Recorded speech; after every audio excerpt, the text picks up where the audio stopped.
histoire bi dafay gën a firndeel ne doom kado yàlla la te moom mooy xool fu ko neex mu daal di la koy jox. histoire bi nag mu ngi amee ci benn dëkk fii ci Sénégal. ndaw si nag mu ngi tuddoon ndaxte doonoon jigéen ju baax, doonoon jigéen ju yaru tak si rafet lool. jëkkëram nag mu ngi tudd woon Moodu doonoon ku ñu ràññee ci dëkk boobee ndaxte dafa baaxoon lool teg ci am yar. ndaxte foo ko mosaan gis dafay kaf foo ree, waaye ci ginnaaw ree ju rafet boobu am na benn naxaru xol bu làqoon ci biir. ndaxte mënul woon am lii di doon. loolu nag dafa dem ba waa dëkk bi tàmbali di ko waxtaanee. mu metti woon lool ci moom. ñenn ñi dem ba naan jëkkër gi da ko war a wutal wujj. waaye jëkkër ji Moodu déggul loolu. mu jàpp ne rek bés dina ñëw yàlla may ko lu mu bëgg. at bi dem at yi gën a dem ndaxte nag essayé na mboolem xeetu faj waaye ba tey dara. waaye dafa am benn bés ndaxte jóge marché daje benn meer bu màggat lool. meer bi wóolu ko. meer bi ne ko sama doom gis naa naxar bu ngay daj nekk am doom te gis naa it coono bu ngay daj pour am ko. waaye jàppal ni coono jeex na tey.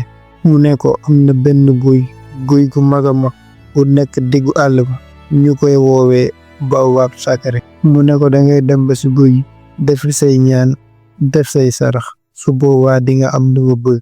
ndaxte nag dégg lu met woo ko guddi nag ndaxte daal di dem ci garab bu rëy boo met waxoon. mu daal di def ay saraxam ay sacrifice daal di jël ndox di sangu daal di jël lii di ndox di ko sotti si reen. ndaxte nag def na ko lu tollu waaye ba tey moom bisul dara. ndaxte dem na ba am 60 ans léegi mujjee na nangu natt bi ko yàlla teg. dem na ba gëm na ni moom du mës a am doom. léegi nag bàyyi na mboolam xeetu faj, mboolam xeetu tattan toog di xaar yàlla. dem na sax ba fàtte mboolem jafe-jafe yu mu daan daj pour am doom. waaye li yàlla di def rek ak kéemtaanam dafa am benn bés rek taxte tàmbali yegg ay coono yu metti. yaram bu diis lool muy mel ni kuy miir di waaj a wàcc. waaye mu jàppane rek du mu jëm mag moo tax. après ay semaine jàll na ndaxte daldi dem benn feet bi ñu amaloon foofu seen dëkk. mu daje faax benn meer bu ko joxoon tetel. mu daje faax benn meer bu am xam-xam sax. meer bi daal di jël loxoom teg ko ci biiru ndaxte. meer bu ne ko sama doom yow mii de danga wanoon na maanaam danga am. waa dëkk bi yëpp kii jaaxle ku nekk naan lii nu mu mën a nekk. lii est-ce que dëgg la. meer bi est-ce que newul di ko na ku dem ba am 60 ans nanga mën a am doom. lii moom mënul ne. waaye ñu doxal ay ñetti weer tàmbalee gis na tu meer bi waxoon kat dëgg la ndaxte dafa mujjee ëmb. waa dëkk bi yëpp kontaan ci lool an boole ko ay fecc ak ay tëgg.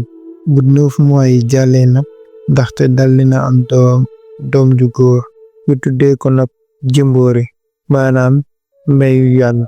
histoire bu nag door li ñuy raconté xale dëkk ba génération bi ñëw du daal la koy raconté ngir jàngal leen ne wërsëg yàlla ko moom te mooy xool ku ko neex daal di ko jox. lii nag moom la leen indiroon ci histoire tey bu fàtte abonné like une vidéo.